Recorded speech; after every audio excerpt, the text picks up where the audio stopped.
Praise God. It's really great to see more and more every week coming back to church. Bless you, thanks.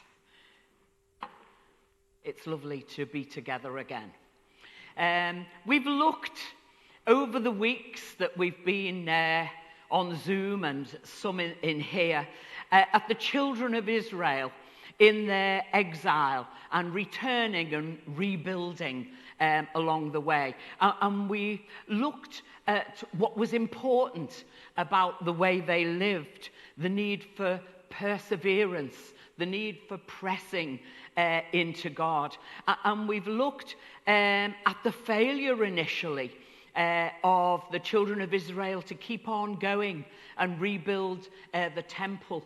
And we've looked at how they really needed to be encouraged along the way. And today, I want to go a little further back in their journey and to understand something of what Moses was saying to the children of Israel before they entered the promised land. They were on the edge of the promised land, and Moses was about to die. He was not going to get to the land that he'd been leading the people to. And so he had words for the people, and it came in the form of 3 addresses to them. He was so keen to encourage them as they began this whole new phase in their lives. And so he speaks in the first address. He outlines what God has done for them. And it was lovely to start with that song this morning and what God has done for us, his goodness and mercy following after us, and reminding ourselves of just how great God has been. And Moses reminds the people of how God has kept them over the year, how he brought them out of Egypt, and the amazing miracles that he performed as he brought them out. And then how he kept them, even in their wilderness wanderings. They didn't lack anything. It says there's a whole thing on it in Deuteronomy where it tells them, it says, your clothes didn't wear out and your feet didn't swell and all of that kind of thing over these years. And so Moses is reminding the people of what God has done for them. He wanted to build their confidence in a God who would be there for them in the future, that they didn't need to worry as he had done in the past, so he was going to continue to do in the future. And they needed to reflect on what God had done. And it's good for us, to reflect on the good things that God has done for us right from the very beginning. And John did that so well last week when he reminded us again about Jesus' sacrifice on the cross. Where else do we start but with what brought about our salvation? Jesus said, don't boast that the spirits are subject to you. Boast that your name is written in the Lamb's Book of Life. And so that's a great place to start, to remember that Jesus paid the price for our sin. And he wanted us to come into a new and abundant life, a life of peace and hope and joy, a life that the world couldn't give us, but he could. And so it's good to look back, as Moses was encouraging the people to do, and see just how great God has been. It's good for us too to look back and see what great things God has done for us, how he's been with us through the years. And in his second address, Moses speaks to the children of Israel about the principles for godly living. And he talks to them about the 10 Commandments, reminds them of when God gave them those commandments, and he's urging them to obey. He is urging them, he is standing there on the brink, if you like, of the promised land, and he is encouraging them to do the best thing to get the best life. out of what is ahead and what is to come. And he's urging them to put God as number one in their lives. And he knew the benefits of doing that. And so he's urging the people to do exactly the same, to be obedient to the Lord. And Lee so well outlined the idea of putting God first in your life. And he said it's time to be a people of whole life worship, to offer our whole selves to him and say, yes, Lord, we're ready. And then Moses' third address calls for commitment.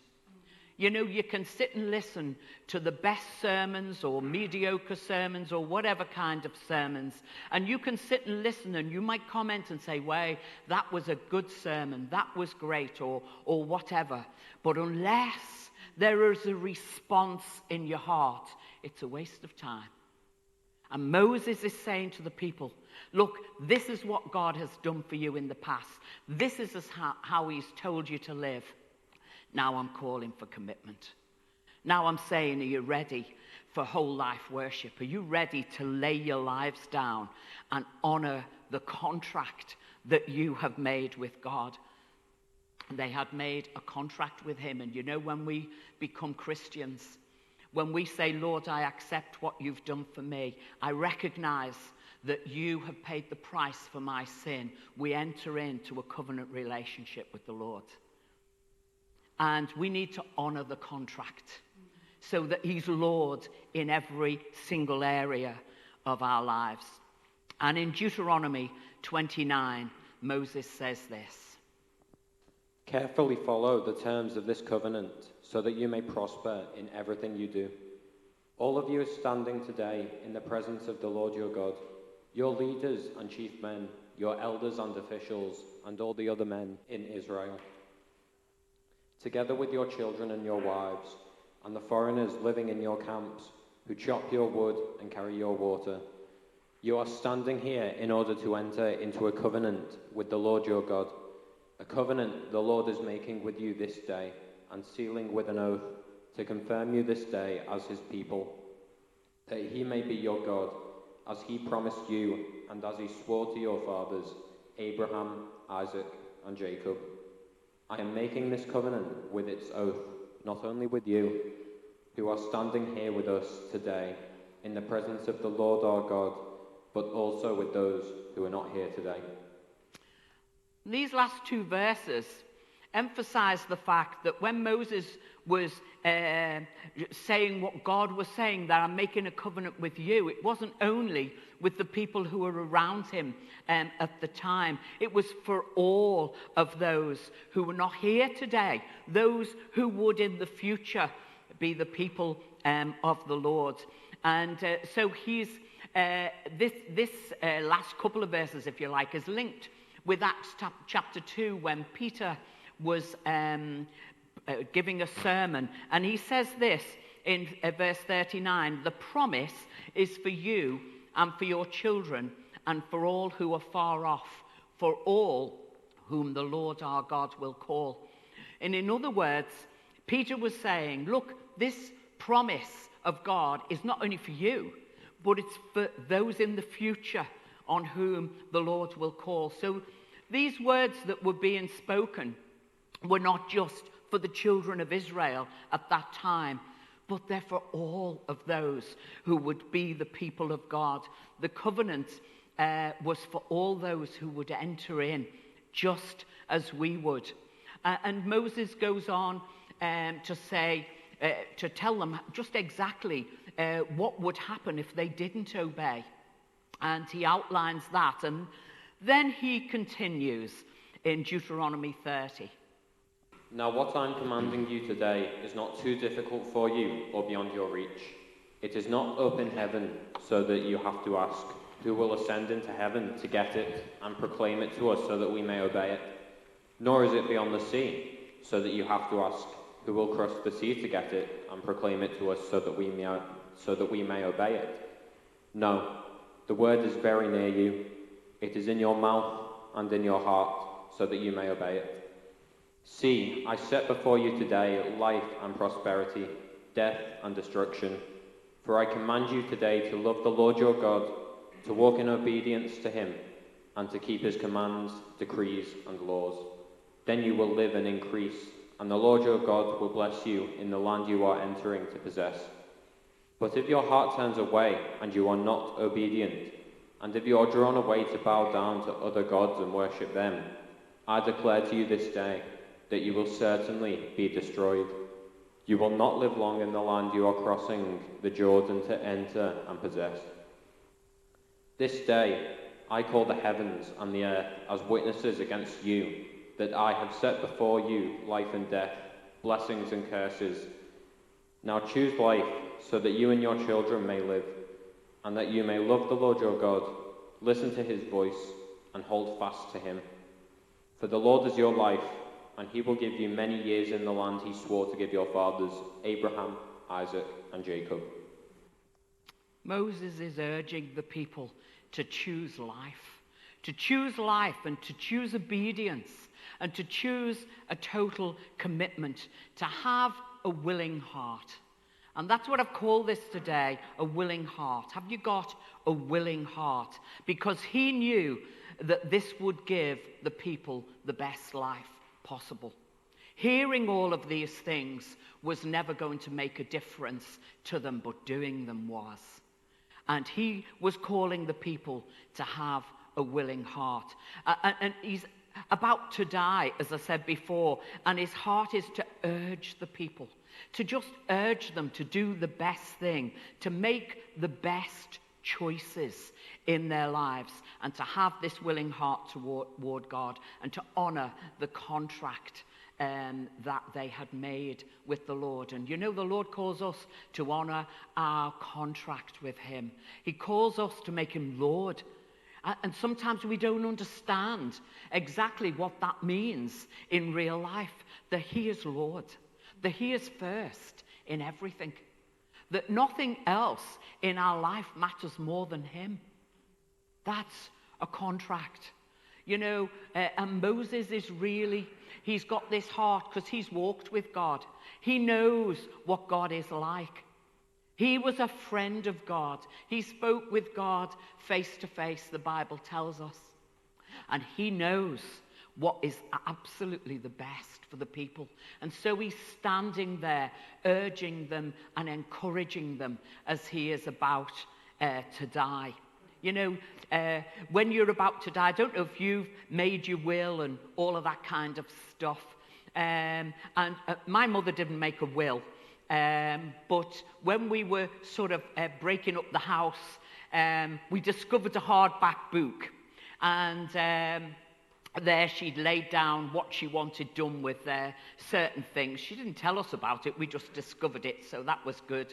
But also, she was just sharing her heart about how she wanted me and my brother and sister to stay together, to encourage and support one another. And she had all those words there just to encourage us. And sometimes, you know, when you're thinking about death, and not in a morbid way, I've already written a letter to my son to be opened when I die. I'll have to change it, actually, because he's married now with 2 kids, which he didn't have at the time. But there you go, because you feel as if you just want to say something that's meaningful out of what you've learned in life. And so Moses is doing that. And you know, similarly, Jesus, when he was speaking to the crowds not long before he died, he was asked a question in Mark 12. And it says this: one of the teachers of the law came and heard them debating. And noticing that Jesus had given them a good answer, he asked him, of all the commandments, which is the most important? The most important one, answered Jesus, is this: hear, O Israel, the Lord our God, the Lord is one. Love the Lord your God with all your heart, with all your soul, and with all your mind, and with all your strength. The second is this: love your neighbor as yourself. There's no commandment greater than these. "Well said, teacher," the man replied. "You are right in saying that God is one and there is no other but him. To love him with all your heart and with all your understanding and with all your strength, and to love your neighbor as yourself is more important than burnt offerings and sacrifices." And when Jesus saw that he had answered wisely, he said to him, "You are not far from the kingdom of God." And from then on, no one dared to ask him any more questions. Jesus confirms that the most important thing in life is to put God first, to love the Lord your God with all your heart, your soul, your mind, and your strength. Well, there isn't much left after that, is there? That is all that we are. And he says, love the Lord your God with all that you are, and love your neighbor as you love yourself. And then the night before he dies, he says this in John 13. It was just before the Passover festival. Jesus knew that the hour had come for him to leave this world and go to the Father. Having loved his own who were in the world, he loved them to the end. The evening meal was in progress, and the devil had already prompted Judas, the son of Simon Iscariot, to betray Jesus. Jesus knew that the Father had put all things under his power, and that he had come from God and was returning to God. So he got up from the meal, took his outer clothing, and wrapped a towel around his waist. And after that, he poured water into a basin and began to wash his disciples' feet, drying them with the towel that was wrapped around him. And when he had finished washing their feet, he put on his clothes and returned to his place. "Do you understand what I have done for you?" he asked them. "You call me teacher and Lord, and rightly so, for that is what I am.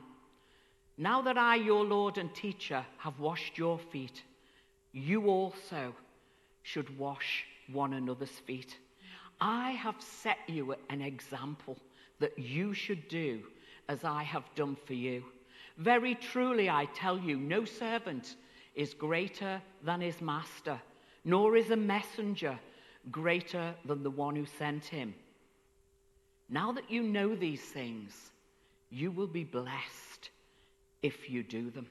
You will be blessed if you do them. And so Jesus, before he dies, is pointing out what is so important. God first, put him first in everything you do, and then learn to serve one another. Learn to recognize your position in life is not to be served, but to serve.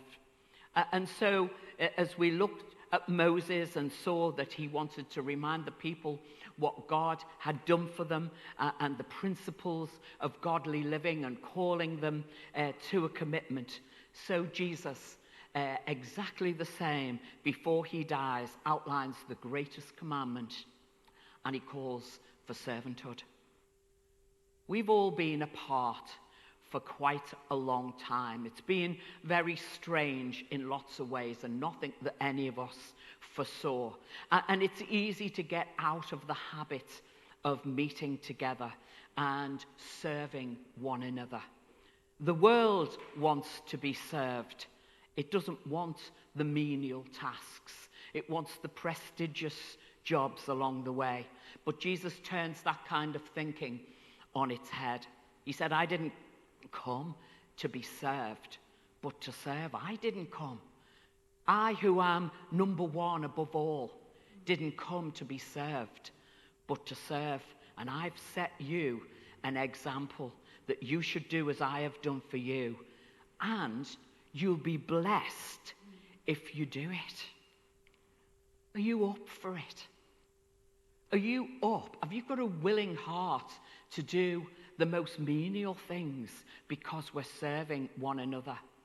I have learned some things about service during this time of Eddie going down, and the things I've had to do for him that I never had to do for him before.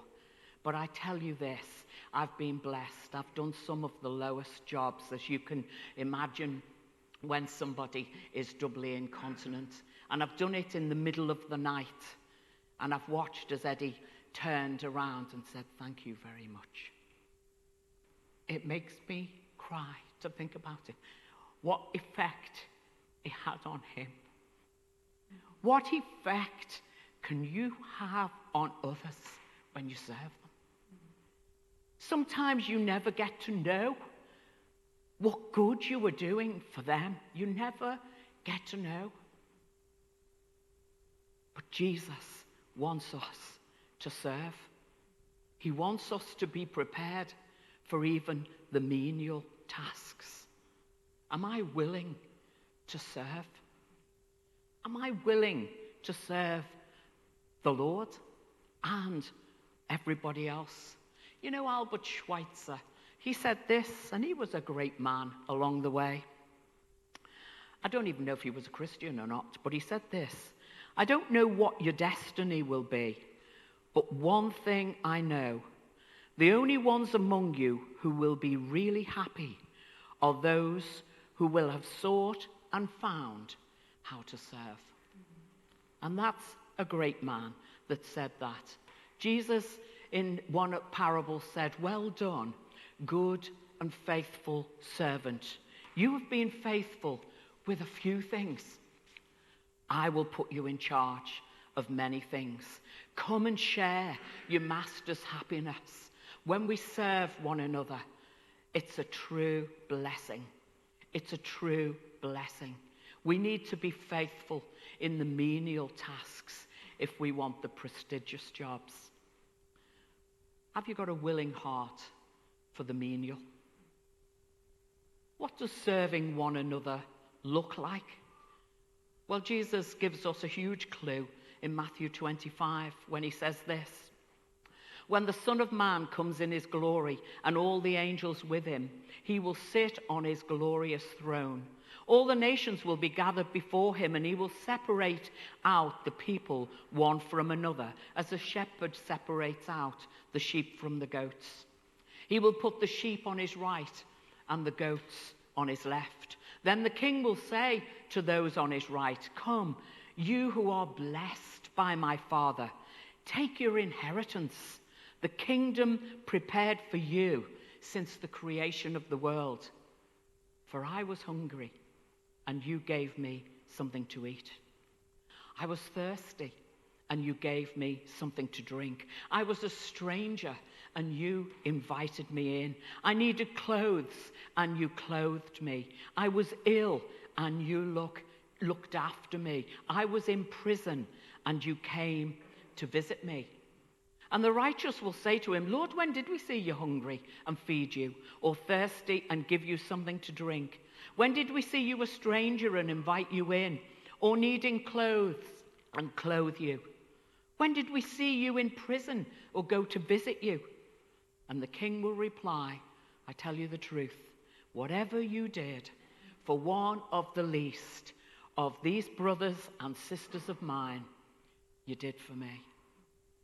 What an incredible thought. You did it for me.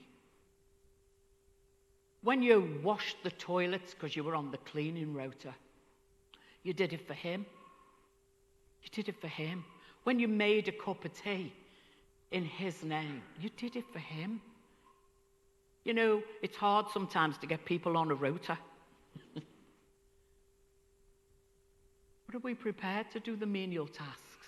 They need doing. Are we prepared to have him as our focus when we do it? Say, well, I'm doing it for him. I'm doing it for him.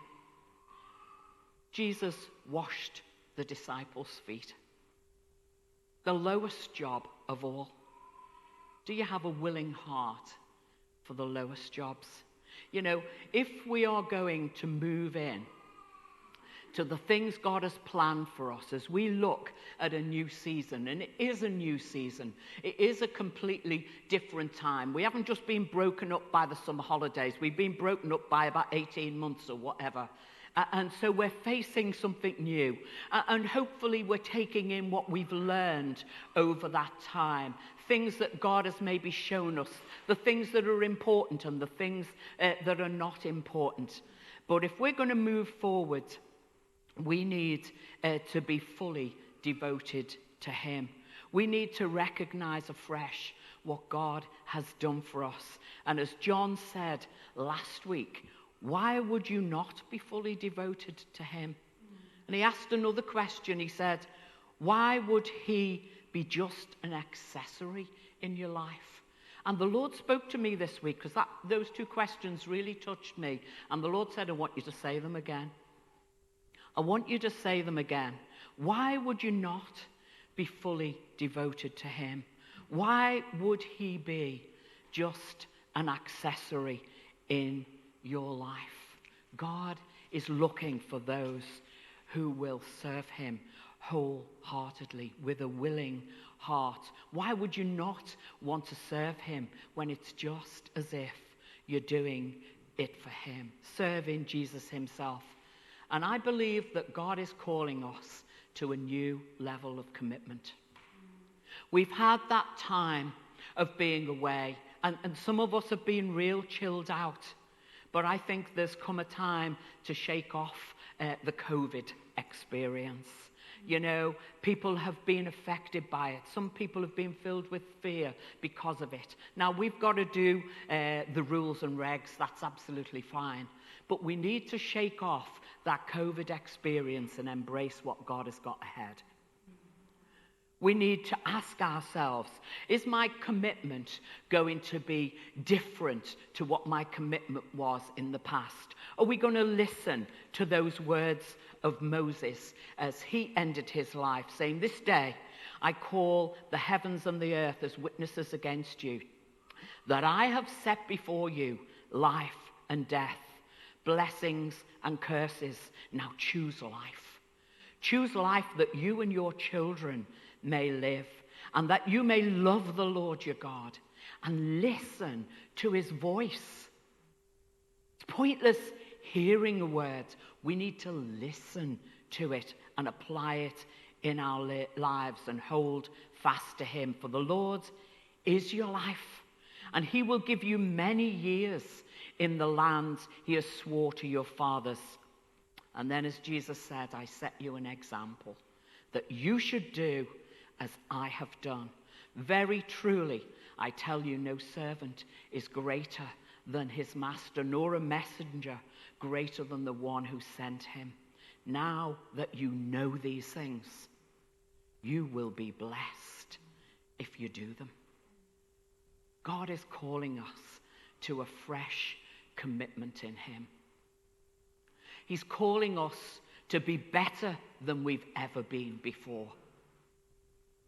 He's calling us to be more wholehearted than we've ever been before. Because if we're them kind of people, I believe that we are the ones that he'll use to bring about his purposes in this place at this time. And we'll be the ones he'll shower with his blessings as we move on in him. Are you ready? Ask yourself, are you ready? Amen.